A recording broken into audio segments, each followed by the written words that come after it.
Hi there lovelies, I'm Rhonda Crimes. I'm a life and leadership coach, supporting everyday people just like you to reflect and rework your everyday stories so you can step into the everyday leadership of your families and communities and create compelling, meaningful and fruitful lives every day. I'm really happy to be sharing this guidepost in my vlog edition from Brené Brown's book, The Gifts of Imperfection. As you know by now, I've been breaking the book up into bite-sized pieces with shorter videos that you can watch or listen to on the fly instead of having to find loads of extra time.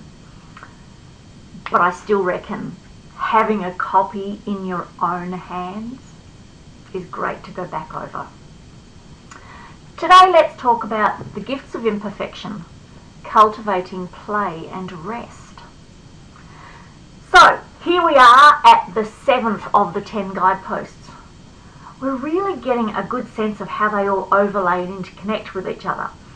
How together these seemingly single threads weave and produce a beautiful, tightly woven fabric of wholehearted life.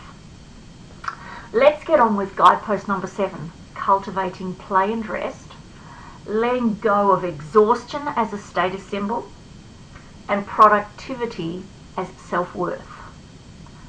Bam! Right there in the guidepost title. In our culture, we're conditioned to believe our self-worth is directly tied to our net worth, and our net worth is directly tied to our productivity capability. So the correlation is, if we're not producing, we're not worthy. The longer we work, the more value we have. So it's not really a challenge to see why Brené didn't recognise what's turned out to be a vital piece of living a wholehearted life. She first described it like, the wholehearted people fool around a lot. At first, she couldn't quite put her finger on what she was seeing. Then she dug a little deeper and discovered what it was.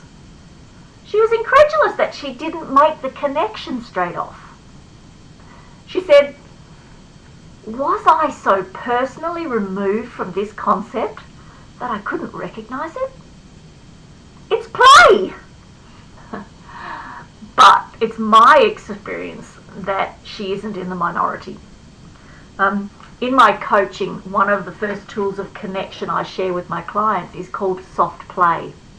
It's a 1-hour date once a week just to do something on your own. Just for the fun of it, just for the experience. And I encourage them to tap into their 7-year-old self for ideas. This one tool creates more resistance than practically anything else. They want to know, well, what's the actual purpose of doing it? And then they go, well, what's the best thing we should do? And many spend a good portion of time trying to figure out how they can manipulate the activity to serve some purpose that will appease themselves or someone else who might find out that they're doing this bizarre out of character thing. Brené says to do something without purpose, in fact, for many of us, it sounds like an anxiety attack waiting to happen. She goes on to reference Dr. Stuart Brown, a psychiatrist, clinical researcher, and founder of the National Institute for Play. Oh my God, I reckon that'd be a really fun place to work. He also wrote the book, Play, How It Shapes the Brain, Opens the Imagination, and Invigorates the Soul. He explains that a core property of play is that it is purposeless. We do it for the sake of it. But it has amazing outcomes. Play shapes our brain. It helps us foster empathy, helps us navigate complex social groups, and is at the core of creativity and innovation. Have you ever watched young children just get up and run around or pick up a cardboard box and jump into it. I've also seen this play in our dog Dottie. She will just get up from a nap and run laps around the lawn, looking up at the sky and dancing and prancing for no apparent reason.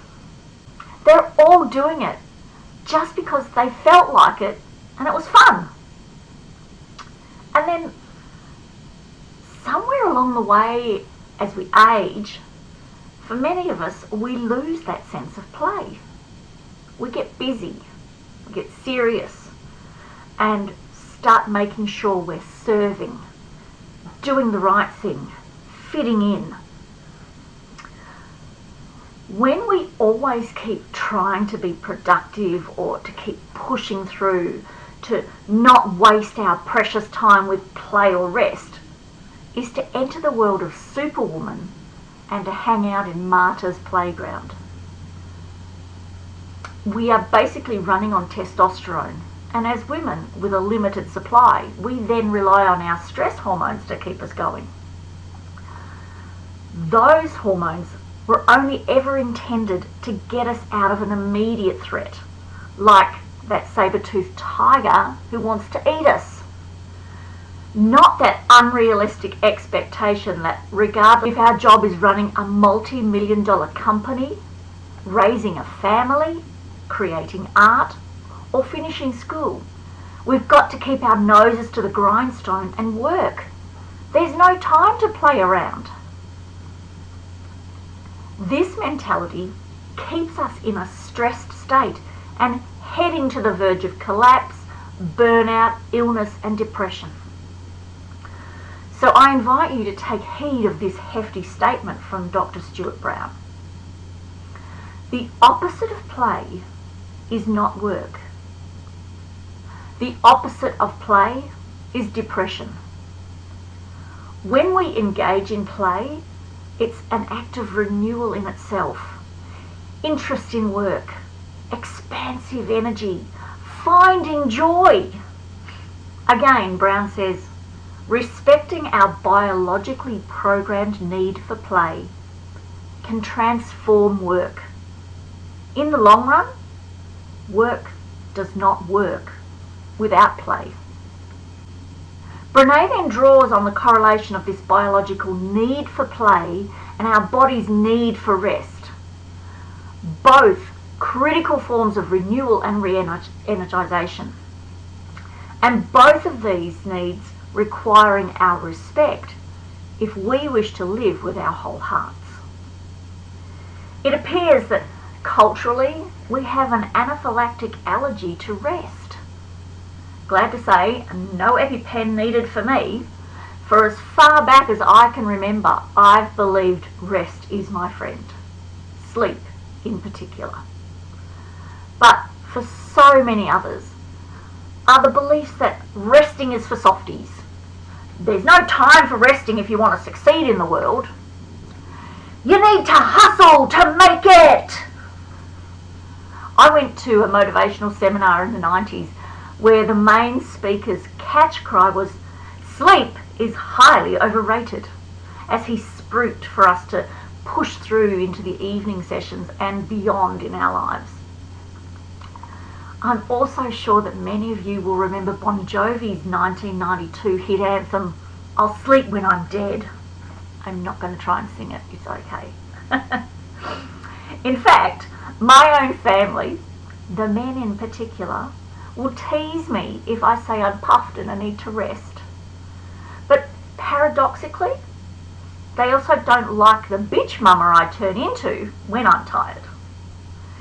Interestingly, I notice is that when they choose to keep doing stuff, like watch TV and then fall asleep, they will argue that they've not chosen to rest. It just sort of happens against their will. Brené challenges those beliefs by pointing out some of the dire consequences of not getting enough rest and sleep. It's associated with chronic diseases and conditions like diabetes, heart disease, obesity, and depression.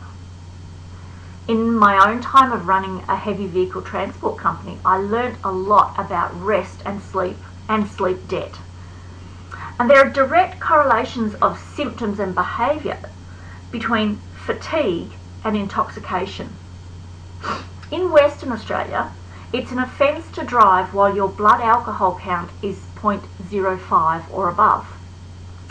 And according to the CDC in the US, being awake for at least 18 hours is the same as someone having a blood alcohol content of 0.05. And then being awake for at least 24 hours is equal to 0.1%. Just have a think about when you get up and when you go to bed, and how that might translate to the blood alcohol content equivalence. It's actually scary, and little wonder we make poor choices when we're tired. So if we want to live our lives in a wholehearted way, we really need to let go of letting exhaustion count as a status symbol and productivity determining our self-worth. Take off your busy badge of honour. Challenge what you're calling a need for achieving and accomplishing. Take time to find out and understand what really matters for you, for bringing you joy and meaning. Brené wrote, "When we compared our list to our joy and meaning list, we realised that by merely letting go of the things we want to accomplish and acquire, we would be actually living our dream. Not striving to make it happen in the future, but living it right now." What would you choose? Let's take a look at this guideposts digging deep section, where D is for getting deliberate in your thoughts and behaviours through prayer, meditation, or simply setting your intentions. I is for getting inspired to make new and different choices. And G is for getting going, taking action. I want to remind you that digging deep isn't about pushing through in the old way. Rather, it's finding a more healing way with good grace, intention, and thoughtfulness. So Brené says her D is to make an ingredients for joy and meaning list. The specific conditions that are in place when everything feels good in life. And then check it against the to-do or the to accomplish lists. Her I is through reading the work of Dr. Stuart Brown on play and Daniel Pink's book, A Whole New Mind, to learn more about the importance of play and rest. Her G is to say no today. Buck the system. Take something off the list and add, take a nap. Now, what I've found is when we are challenged to reevaluate the metrics for measuring worthiness and the value that we have, it can get uncomfortable for you and anyone you speak to about it. So, once again, you need to be selective in who you share your story with. And I want to encourage you to use the A4 handout that I created for you with the 8 tips from the Gifts of Imperfection to guide you with that selection. I know it'll help you steer clear of the wrong person to share your stories with. And I know it'll also help you to be the right person for someone else. Just click on the 8 story sharing tips link to get your free copy. I'll be back next week to talk about guidepost number 8, cultivating calm and stillness, letting go of anxiety as a lifestyle. This will be one to look forward to, right? But in the meantime, if your now is not the picture that you've painted for yourself and you'd like any help on this discovery path, or maybe something completely different that you intuitively know or feel isn't letting your true colours shine through, then please get in touch with me. You can do it really easily by leaving me a comment, sending me a private message, dropping me an email, or popping over to my Calendly online diary using the link I've provided and we can set up an obligation-free curiosity call to have a chat and see if we're a good fit for each other. Much love till next time.